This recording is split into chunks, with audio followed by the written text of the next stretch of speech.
8 kali pertemuan ke depan sampai UTS, saya akan mengisi. Selanjutnya di pertemuan ke-9 baru dilanjutkan sampai pertemuan 16 ya, baru dilanjutkan oleh Pak Dr. Arsa Wiguna. Nah, sebelumnya untuk nilai di semester 1 kemarin kan sudah ya, sudah komplit semua ya. Sudah, Pak. Sudah, Pak. Baik. Nah, mudah-mudahan di semester ini bagi yang nilainya mungkin masih kurang bisa diperbaiki ya. Seperti biasa, jadi kalau mengacu pada RPS untuk mata kuliah digital tourism ini kita rancang 16 kali pertemuan ya. Jadi 16 kali pertemuan dengan bahasan materi pokoknya adalah yang pertama tentang konsep dasar digital tourism, kemudian definisi dan ruang lingkup digital tourism, kemudian sejarah perkembangan digital tourism, kemudian teknologi digital dalam pariwisata, kemudian pengenalan tentang Internet of Things, ya, IoT ya, kemudian aplikasi mobile untuk wisatawan, virtual reality, kemudian AR dan promosi pariwisata, baru kita lanjutkan UTS ya. Nah, nanti Pak Arso yang akan melanjutkan lagi mengenai dampak teknologi digital, pengelolaan data untuk meningkatkan keberlanjutan destinasi, analisis data untuk pengambilan keputusan, sampai pada UAS nanti ya. Nah, untuk metode pembelajaran kita seperti biasa, jadi kuliah ya baik daring maupun luring ya, kemudian diskusi kelompok, studi kasus, presentasi, kemudian nanti ada tugas individu, dan bagaimana aplikasi ya penggunaan teknologi digital. Nah, itu ya. Jadi untuk penilaian karena ini adalah standarnya UAN ya. Jadi penilaian kita adalah 25% dari tugas, kemudian 25% UTS dan 50% UAS. Jadi bobot nilai UAS itu sangat tinggi ya. Jadi mohon kalau nilainya mau baik di UAS itu harus dibenarkan ya. Nah, untuk buku-buku referensi silakan. Jadi Bapak dan Ibu bisa cari sendiri buku-buku referensi ya terkait dengan digital tourism ya, terkait dengan smart tourism ya, terkait dengan information and communication technologies ya, karena digital tourism itu sangat erat kaitannya dengan teknologi informasi dan komunikasi ya, serta beberapa jurnal-jurnal ya. Jadi jurnal-jurnal artikel yang berkaitan dengan digital tourism. Jadi silakan ya, silakan Bapak dan Ibu untuk mencari referensi sendiri ya. Nah, mungkin itu di awal dan mohon maaf mungkin saya untuk hari ini tidak bisa full ya. Mungkin saya ngasih apa pengantar aja sebentar. Eh, untuk absensi jumlah pesertanya 20 berapa ya untuk semester ini ya? 28 nih, Kak, Pak. 28 ya. Jadi yang hadir hari ini baru 22. Jadi ada 6 orang yang tidak hadir ya. Jadi yang hadir saya bacakan Pak Wayan Madiarte, kemudian Ibu Kidayu Ari Pratnyani, kemudian Pak Ketut Sarke, Pak Made Mardika Jaya, kemudian ada Putu Herin ya, kemudian ada Pak Sudirga Yase, Putu Aditya Prawira, Putu Agus Yantini, Nyoman Widiano, Pak Nurul ya, Pak Dewari, kemudian Hawita, Putu Bramadi, Misri. Hawita dan Misri ini kan dulu mahasiswa 1 ya, 2N ya. Iya, Bapak. Iya, betul, Bapak. Kemudian ada Agung Gita, Bu Komangayu ya, Bu Komangayu Sri mungkin belum on cam, Pak Ido Bagus Sastralingga juga belum. Kemudian ada Ibu Kita Febri, kemudian ada Arinita, ada Pak Made Wira Putrayasa, ada Bu Gita Septiani Putri. Ya, mungkin itu ya yang hadir hari ini, meskipun ada sebagian yang mungkin belum on cam. Ya. Nah, karena waktu, maaf ya, waktu itu yang terbatas, nanti jam kedua ada jam lagi ya. Sebentar, tidak, Bapak. Tadi sudah ada di jam pertama nih ke Pak Prof. Iya. Mohon maaf sekali ya, karena eh, sudah berapa dua kali ya saya nanti tidak bisa ngajar ya karena berbenturan waktunya. Dan hari ini juga saya sebenarnya ada agenda lain jam 7 ya. Jadi saya mungkin ngisinya cuma sampai kurang lebih sampai jam 7. Ya, ini sebagai pengenalan awal mengenai RPS ya, mengenai materi, kemudian mengenai apa namanya sistem penilaian. Jadi sudah saya sampaikan ya, 25% tugas, 25% UTS dan 50% UAS ya. Untuk buku referensi silakan cari sendiri yang berhubungan dengan digital tourism ya, termasuk artikel-artikel dari jurnal-jurnal ilmiah ya. Jadi Bapak dan Ibu biasakan dari sekarang untuk mulai belajar menulis ya, karena nanti syarat dari Bapak dan Ibu bisa menulis tesis gitu ya, itu kan ada terbitan jurnal ya. Jadi silakan Bapak dan Ibu, mungkin kita mulai di Sinta dulu lah bermainnya ya.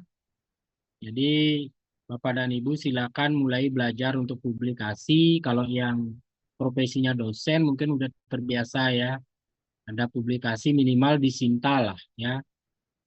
Sinta 1, 2, 3 sampai 5. Tapi kalau untuk S2 Sinta 3 lah ya, minimal Sinta 3. Jadi itu Bapak dan Ibu. Nah, sebelum saya lanjut ke materi, ada pertanyaan, ada yang perlu ditanyakan, silakan. Pas ya. Nah, baik kalau pas, coba ya saya akan share materi pengenalan dulu ya tentang apa itu digital tourism.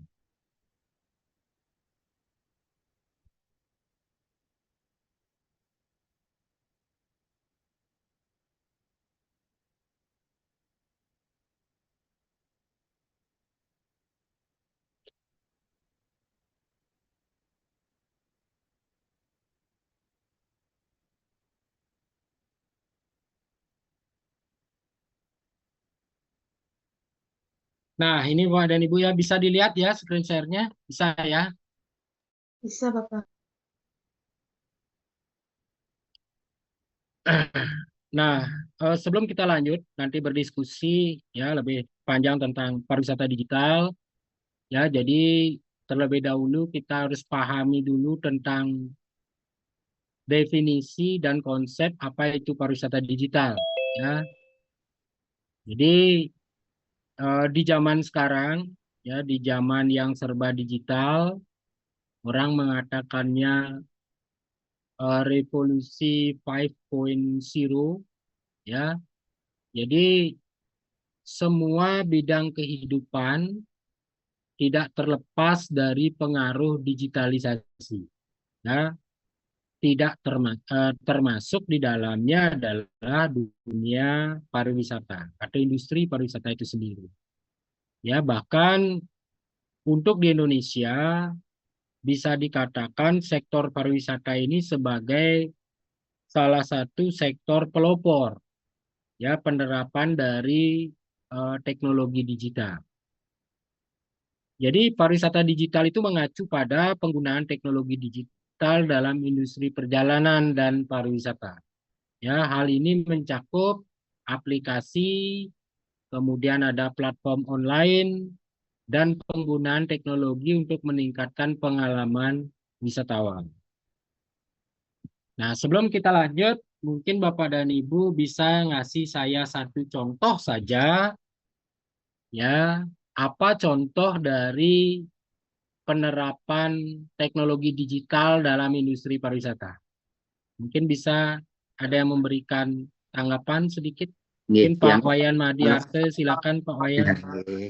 untuk semua dok niki pitiang nyaringin ide sambil nyantai semeton niki us nika untuk digitalisasi di dalam pariwisata tentunya sangat memudahkan industri pariwisata mungkin khususnya di dalam mengecek ketersediaan kamar contohnya jadi ada aplikasi mungkin yang sudah memudahkan salah satunya mungkin booking.com gitu atau Agoda mungkin, jadi dia punya sistem merekrut ya semua pelaku wisata atau yang punya akomodasi, kemudian dia kita deal-dealan dengan mereka, sharing profitnya seperti apa ke depannya, dan mereka akan promosikan akomodasi kita di platform mereka, sehingga wisatawan bisa melihat berapa room yang tersedia, berapa harga yang kita tawarkan, serta amenities yang ada di dalam ini kita berarti yang secara singkat.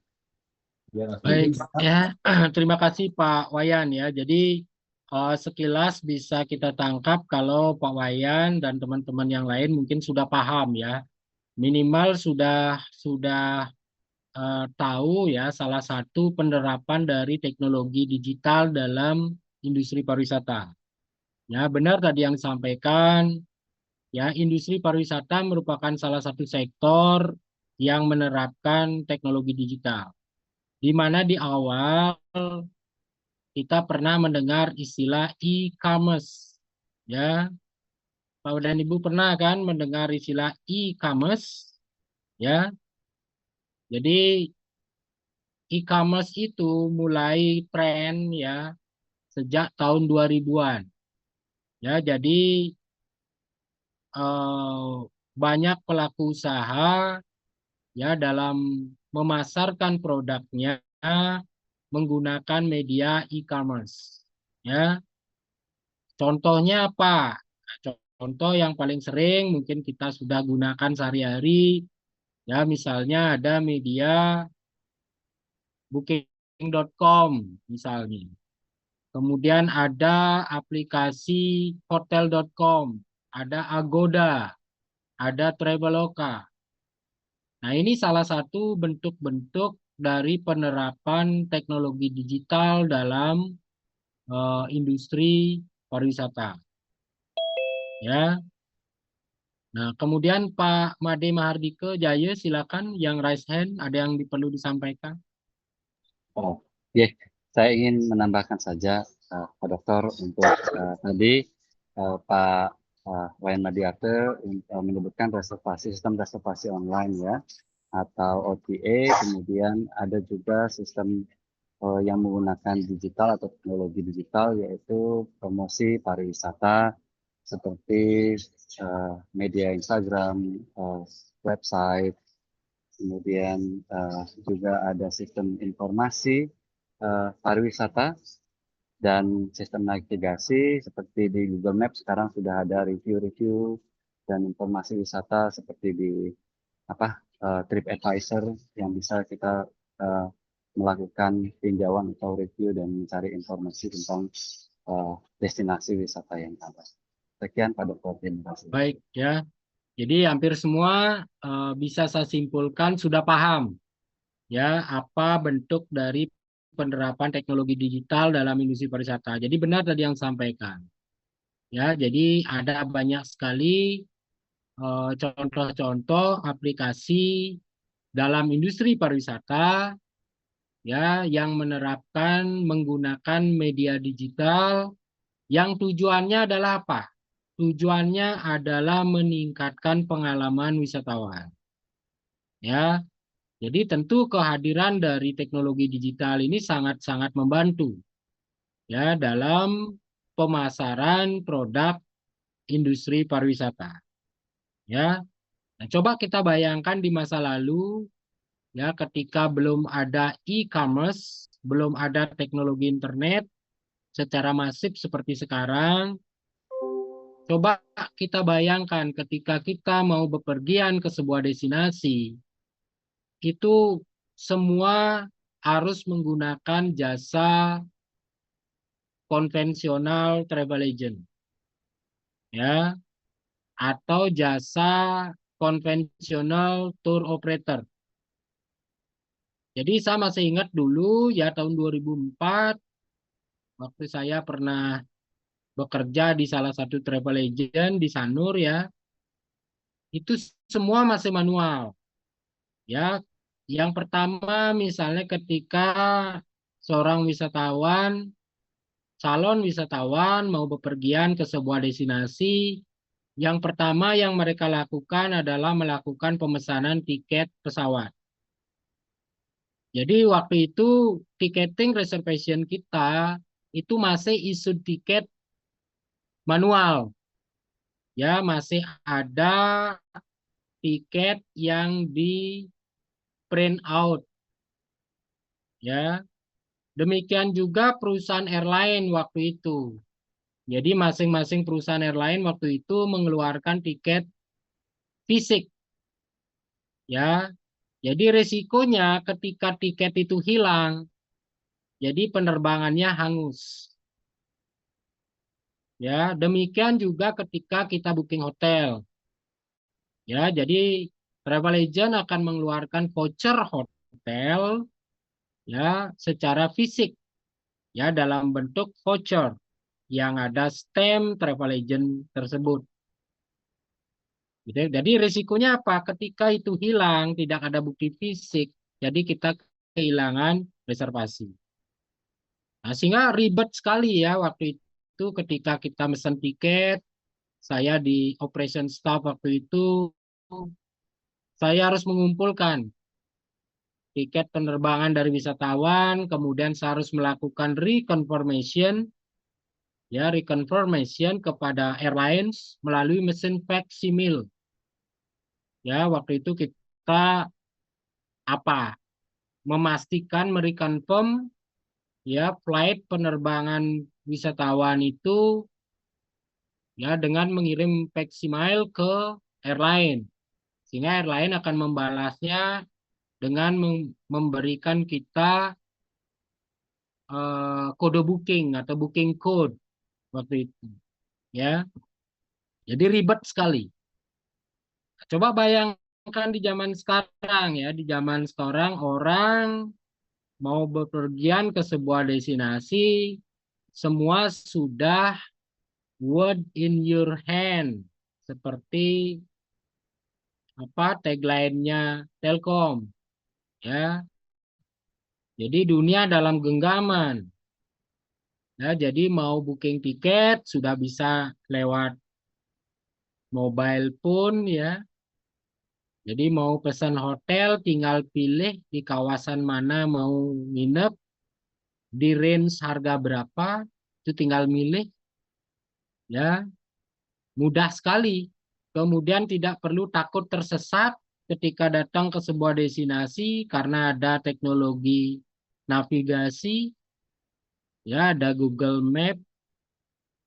Jadi mudah sekali sekarang gitu, sehingga peluang ini ya kehadiran dari digital tourism ini tentu juga meningkatkan minat ya seseorang untuk melakukan perjalanan wisata. Jadi backpacker saat ini itu sudah menjadi lifestyle masyarakat dunia. Ya, orang-orang yang suka berpetualang, mereka akan melakukan perjalanannya ya tanpa worry untuk tersesat, tanpa worry untuk tidak dapat tiket, tanpa worry untuk tidak dapat voucher menginap. Jadi sangat-sangat dimudahkan dengan kehadiran dari teknologi digital saat ini. Nah, tapi di satu sisi tentu kehadiran teknologi digital ini juga pasti membawa dampak negatif. Ya, sudah pasti. Ya. Nah, contoh dampak negatifnya apa? Nah, kemarin ada mahasiswa kita, mahasiswa S1, yang melakukan penelitian terkait dengan eksistensi dari konvensional travel agent, ya, di tengah persaingan online travel agent saat ini. Nah, jadi Bapak dan Ibu bisa amati di lapangan banyak sekali travel agent konvensional saat ini mulai gulung tikar.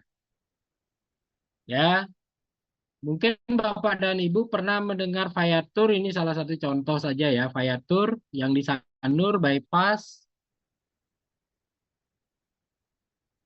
Pernah ada. Itu pernah ya. Nah, itu Iya, pernah. dulu saya bekerja di sana, Pak. Saya di operation Oh, staff dulu di Viator. iya. Viator itu adalah salah satu travel agent yang cukup ternama lah di Indonesia ya, karena kita memiliki cabang di banyak kota-kota besar di Indonesia. Dulu itu kita luar biasa ya, melayani reservasi tiket. Kita adalah Asian Explorer Holiday ya dari Australia. Dan kita juga pegang website Rusia juga. Ya, dulu kita dikatakan selain Pakto, selain apa lagi namanya lagi satu, Panorama Tour. ya Panorama, Iya. itu Vaya salah Anta satu. Express.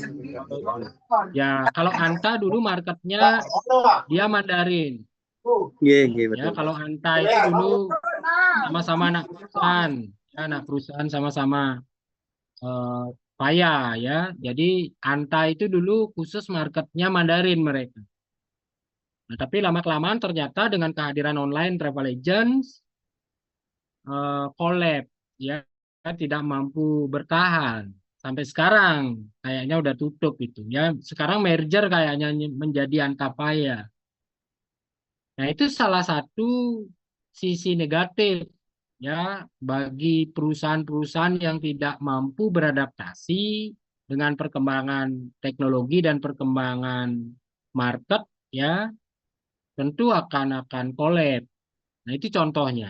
Jadi online travel agent saat ini marak sekali. Pertama, mereka bisa memberikan harga lebih murah, ya, karena kemudian mereka bisa melakukan efisiensi di penyediaan sumber daya manusia, tidak perlu karyawan banyak, tidak perlu kantor yang besar, ya, bisa dioperasikan di mana saja dengan modal laptop dan internet. Nah, itu sekarang seperti itu. Jadi luar biasa efek dari kehadiran teknologi digital. Oke, lanjut ya.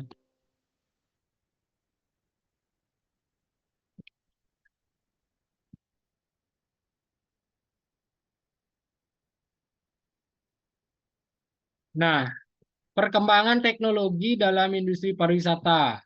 Ya, jadi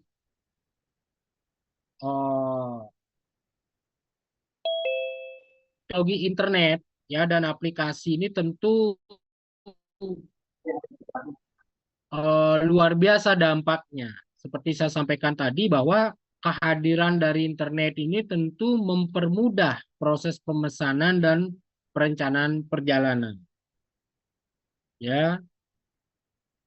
Kemudian kehadiran teknologi virtual reality ya dan augmented reality ini, ya VR dan AR ini. Jadi teknologi ini memungkinkan wisatawan untuk merasakan tempat wisata secara virtual sebelum mengunjunginya. Nah, teknologi VR dan AR ini dia tren pada saat musim COVID-19. Jadi banyak kawan dia work from home, stay at home. Jadi mereka ingin mendapatkan sensasi berwisata melalui virtual reality.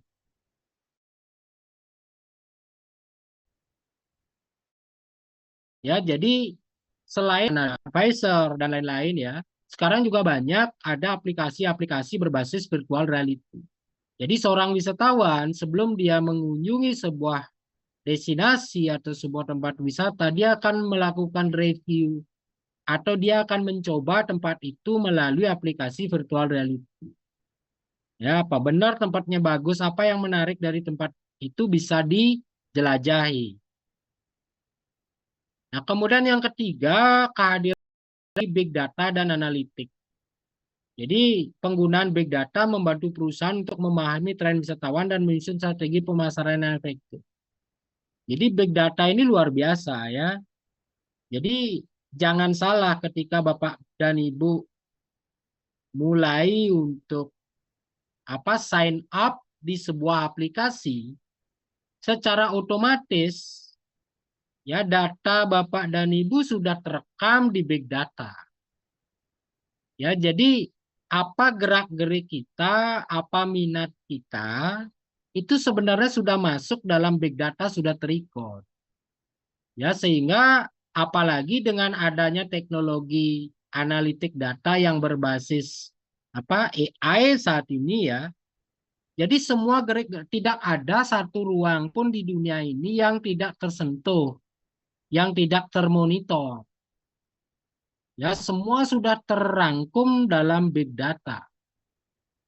Sehingga teknologi analitik data ini dia akan memproses secara otomatis. Oh, misalnya Pak Wayan Madiarte, dia searchingnya selalu lihat-lihat motor. Misalnya buka marketplace, lihat motor. Ada iklan motor, dia buka videonya.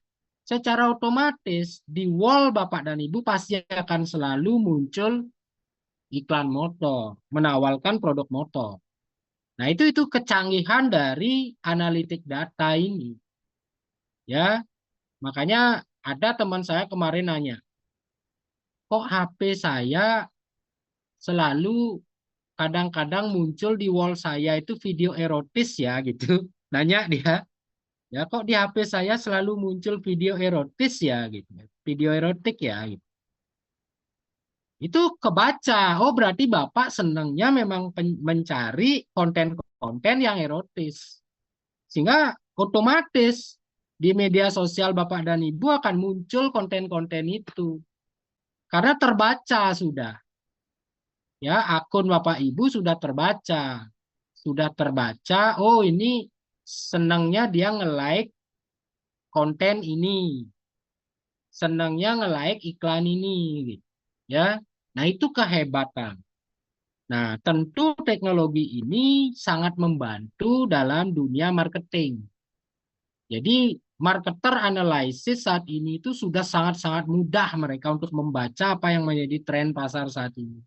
Tidak perlu seperti dulu kita harus melakukan survei ke lapangan, ya, tidak perlu harus mengedarkan kuesioner door to door gitu ya. Sekarang hanya menggunakan teknologi karena satu orang pasti satu gadget. Satu orang saat ini satu akun. Siapa di bumi ini yang usia produktif tidak memiliki akun media sosial? Nah, hampir tidak ada. Makanya berhati-hati sekali lah dalam menggunakan media sosial. Karena secara tidak langsung data kita sudah terrecord dan akan mudah dicuri. Nah, itu Bapak dan Ibu. Nah, apa manfaat pariwisata digital bagi wisatawan? Ya, yang pertama tentu informasi yang lebih akurat. Jadi wisatawan dapat mengakses informasi yang lebih akurat tentang destinasi dan akomodasi sebelum melakukan perjalanan. Jadi kalau Bapak dan Ibu nanti pada saat libur Lebaran, saya mau nginep di Mandalika gitu misal. Jadi Bapak dan Ibu tinggal gampang ya buka Traveloka, ya cari tempat destinasi yang diinginkan, ketik Mandalika, udah muncul langsung otomatis akomodasi-akomodasi yang terletak di kawasan Mandalika. Kemudian, oh kita bisa menyesuaikan dengan budget kita. Oh Bapak dan Ibu mau harga kamar yang berapa? Itu tinggal kita pilih juga. Nah itu, jadi kita akan mendapatkan informasi yang lebih akurat. Yang kedua, pengalaman yang lebih terukur. Jadi pariwisata digital memungkinkan wisatawan untuk merencanakan dan mengukur pengalaman wisata mereka dengan lebih baik.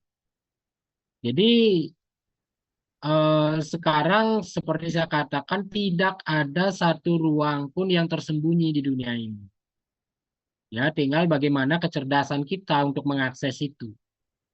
Ya, jadi dimanapun di pelosok dunia ini itu tidak ada ruang yang tidak termonitor. Kemudian yang ketiga, kemudahan dalam perencanaan. Jadi proses perjalanan, reservasi, dan perencanaan kegiatan menjadi lebih mudah dengan pariwisata digital. Jadi enak ya sekarang ya. Jadi kapanpun kita bisa terbang. Misalnya, oh saya pingin ntar mau ke Jakarta mendadak, itu bisa. Ya, tapi mungkin ya harga tiket yang available itu mungkin yang kelas bisnis mungkin ya. Nah itu. Lanjut. Tantangan dan peluang dalam pariwisata digital. Nah ini saya katakan ya. Tantangan jadi tentu ketergantungan pada teknologi yang rentan terhadap gangguan sistem dan keamanan data. Ini yang paling penting. Ya. Kemudian persaingan sengit dalam industri pariwisata online. Nah ini yang saya katakan tadi. Jadi tantangan pariwisata digital itu yang pertama hati-hati dengan penyadapan dan pencurian data. Jadi jangan sesekali kita share data-data pribadi kita yang sifatnya privasi ya di media sosial. Ya, karena itu tidak akan bisa hilang meskipun kita hapus, tapi di big data itu masih tersimpan. Ya, itu tantangan. Kemudian yang kedua, persaingan dalam industri pariwisata online. Jadi orang sekarang mau mengakses.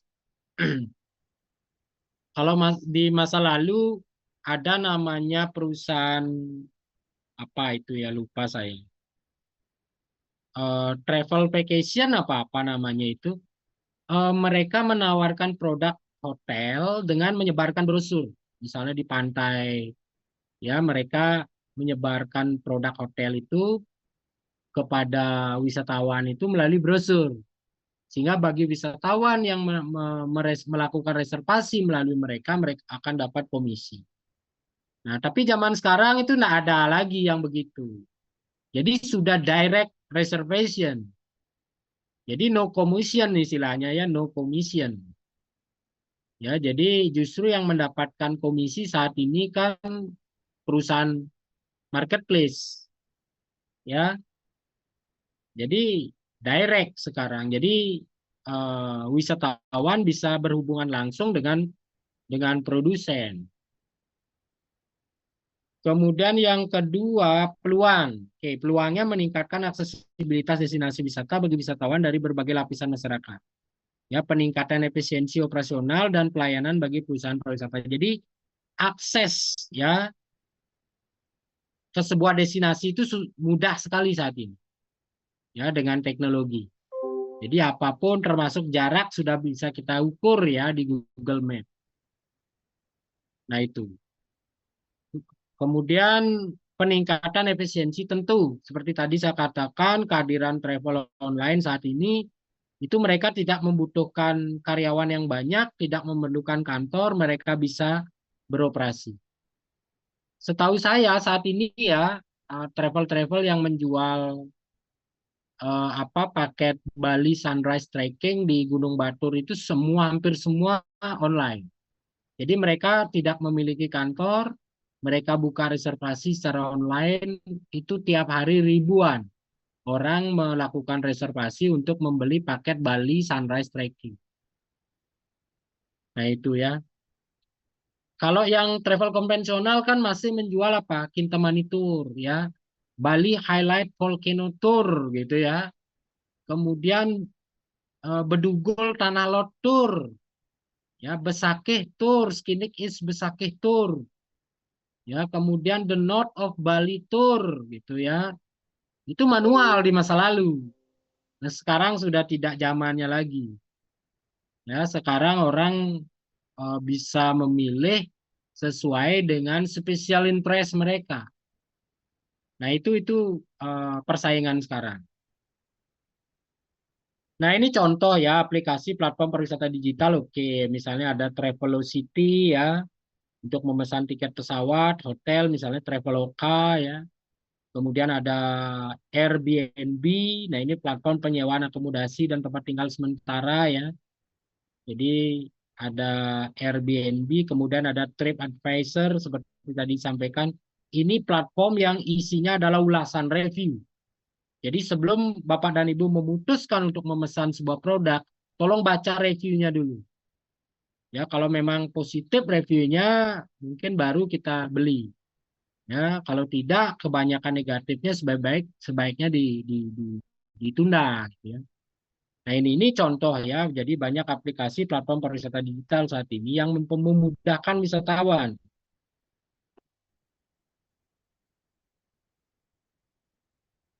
Nah, nanti baru kita lebih lanjut ya. Ini sebenarnya materi nanti ya, strategi pemasaran pariwisata digital ya. Jadi ada pemasaran melalui jejaring sosial, kemudian ada optimalisasi SEO ini ya.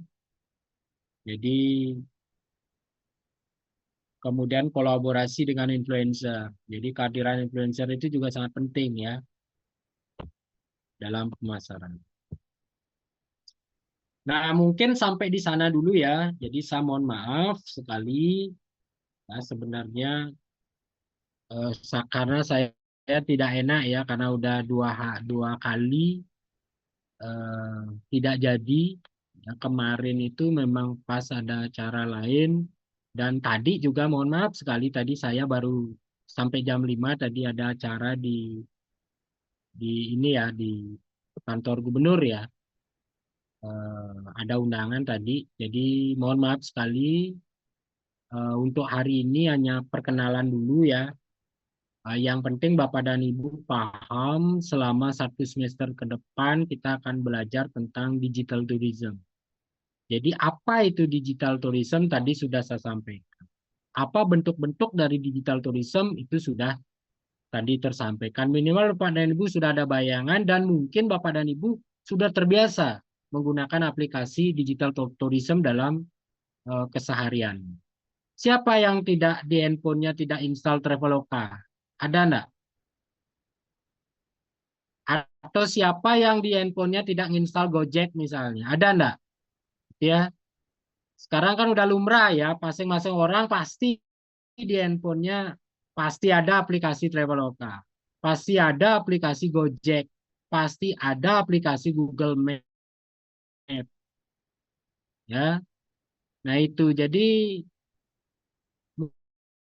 mungkin kita sudah terbiasa kita membahas ya mudah-mudahan ke depan Bapak dan Ibu mungkin ada pertanyaan terkait dengan apa dampak aplikasi ini ya atau permasalahan-permasalahan di lapangan terkait dengan kehadiran dari digital tourism.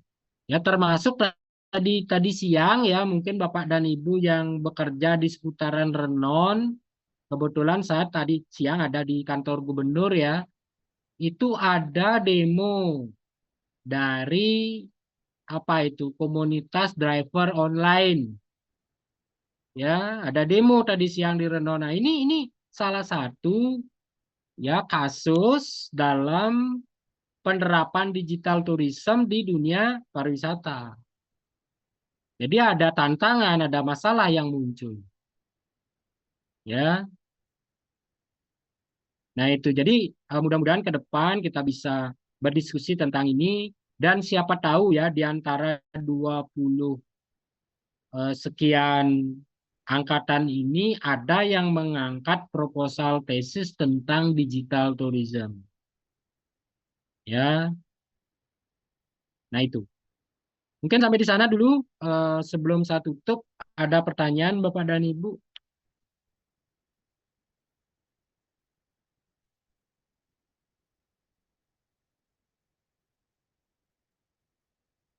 Ada pertanyaan mungkin dari Pak Sarke atau Pak Swastiastu, Pak Dokter. Bramadi. Yes. Mas sore. Jadi dari pemaparan Pak Dokter tadi, nah terus bagaimana dampaknya sekarang di luar pemaparan dampak dan tantangan yang Pak Dokter sampaikan terhadap masyarakat lokal yang tidak artinya gaptek atau katrok yang tidak eh, memahami digital tourism ini. Nah, jadi kalau demikian seperti Pak Dokter paparkan tadi, seperti beberapa travel agent sekarang mulai mengurangi sumber daya manusia karena kehadiran dari digital tourism ini. Nah, bagaimana kemudian masyarakat yang terdampak itu?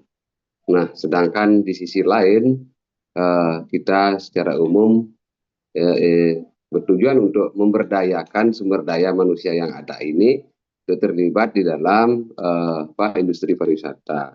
Nah, jadi karena sekarang semua sektor sudah dirambah oleh digital tourism ini, Pak Dr. sampaikan tadi tentang driver online itu yang melakukan demonstrasi di seputar gubernur. Nah, jadi menurut kami, saya ini merupakan satu tantangan bagaimana kita bijak menggunakan dan juga mempraktekkan teknologi ini sehingga kita tetap bisa survive di dunia pariwisata.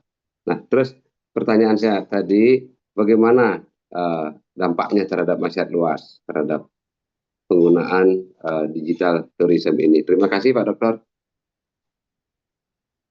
Baik ya Pak Sarke. Jadi bagus ya pertanyaannya Pak Sarke. Jadi ini mestinya nanti menjadi salah satu bahan proposal penelitian ya. Jadi memang ada banyak pertanyaan menarik nanti akan muncul. Ya, mungkin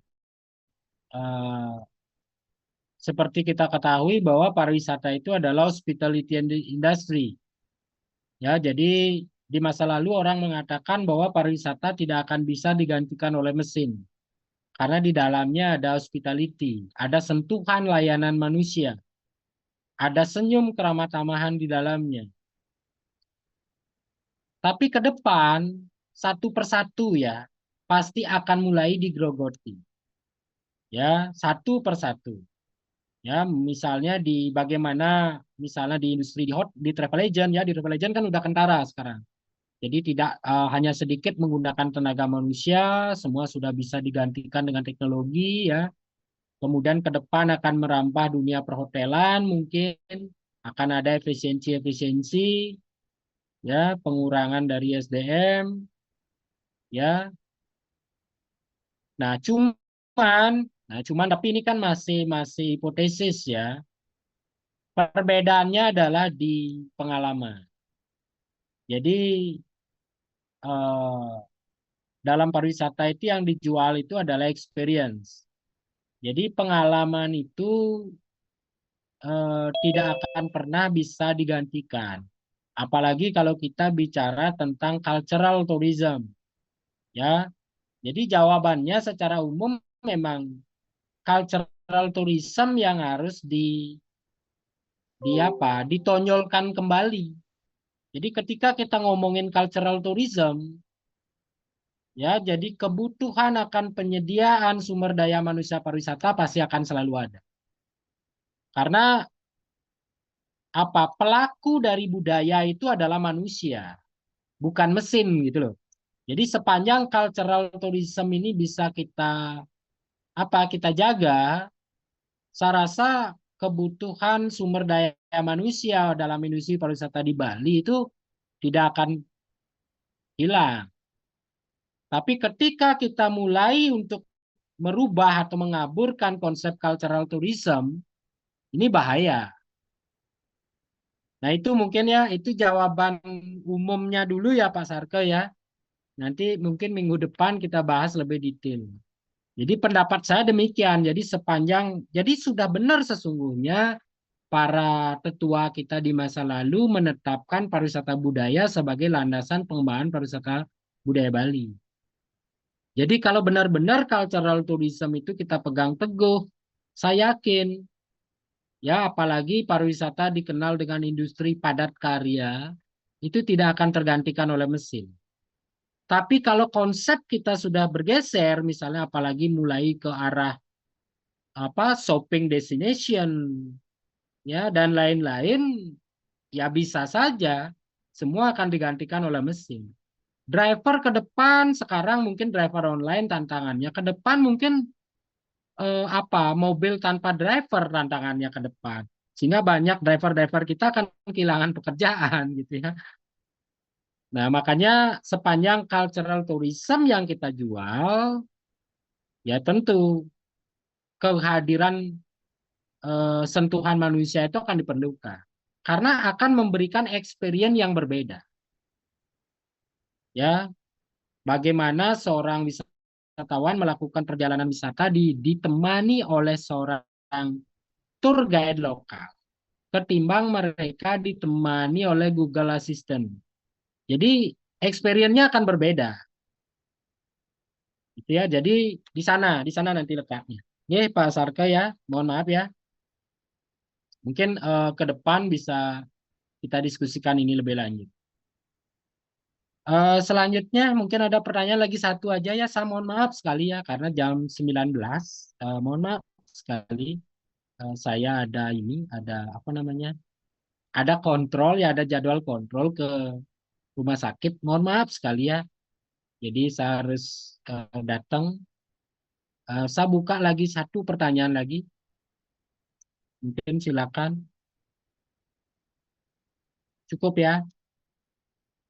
Cukup.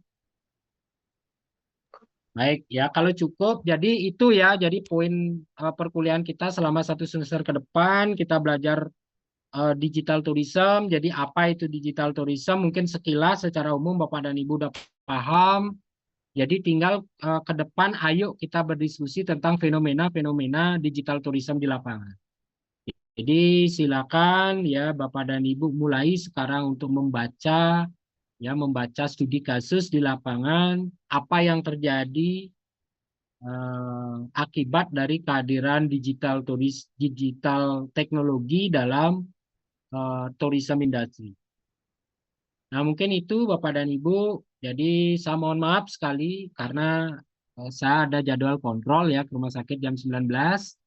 Jadi saya mohon maaf sekali. Hari ini saya cuma sebentar, cuma memberikan pembukaan.